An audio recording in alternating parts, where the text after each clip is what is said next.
बेटा हम मानते हैं कि पढ़ना लिखना बहुत जरूरी है, लेकिन जब तुम्हारी तबीयत ज्यादा खराब हो तो एक दिन की छुट्टी भी कर लिया करो। तुम्हें तो पता ही है इस दुनिया में तुम्हारी माँ नहीं रही, तो तुम्हें अपना ख्याल खुद ही रखना पड़ेगा। ओए गुड्डू, कहाँ गायब था सुबह से तू?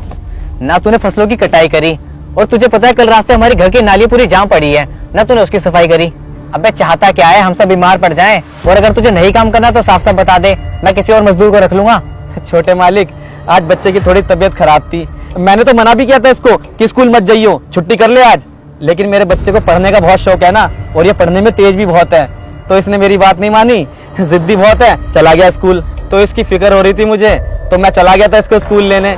आपकी घर की नाली में कल साफ कर दूंगा, और रही बात खेतों की तो सारी कटाई कल कर दूंगा। अबे एक बात बता, तू क्या करेगा इसे पढ़ा लिखा कर? आखिर इसे भी तो वही काम करना है जो तुम और तुम्हारे बाप दादा करते आ रहे हैं, हमारे घर की नालियां साफ। अरे नहीं नहीं छोटे मालिक, मेरा बच्चा नालियां साफ नहीं करेगा, ये पढ़ लिख कर देखना कुछ बड़ा आदमी बनेगा, बहुत शौक है इसे पढ़ने लिखने का।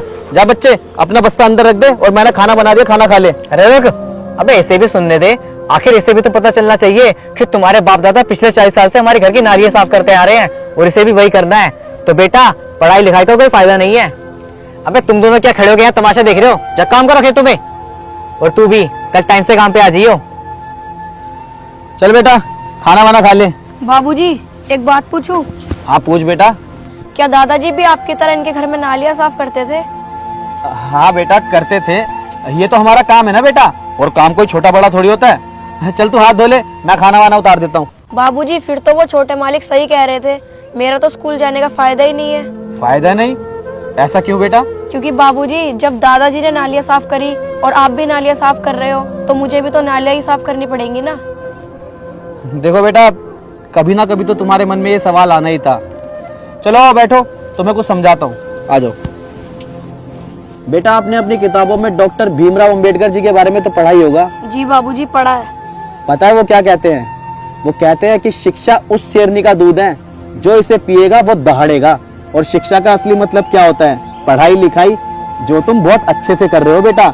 देखना अगर तुम ऐसे ही पढ़ाई लिखाई करते रहे ना, तो तुम आगे चल के वही काम करोगे जो तुम करना चाहते हो। और रही बात तुम्हारे दादाजी और मेरी, तो अगर हमें भी पढ़ने लिखने का मौका मिलता तो हमें भी बेटा ये काम नहीं करना पड़ता।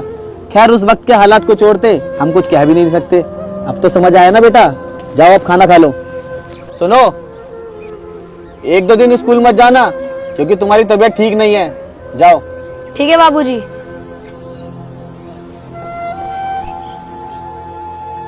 बेटा मैं काम पे जा रहा हूँ, तुम अपना ख्याल रखना और दवाई खा लेना। अरे सुनो, ये स्कूल की वर्दी क्यों पहन ली? चलो आराम करो। अरे बाबूजी थोड़ी सी तो तबीयत खराब है, इसमें क्या छुट्टी करनी, और मैं नहीं चाहता कि मेरी पढ़ाई खराब हो। अरे इतना सोच कर रहे हो बाबूजी? आप देखना मैं इतनी पढ़ाई लिखाई करूंगा कि आने वाले टाइम पे मुझे तो छोड़ो, मैं आपको भी ये सब काम करने नहीं दूंगा। अच्छा ठीक है बाबूजी, मैं जा रहा हूँ।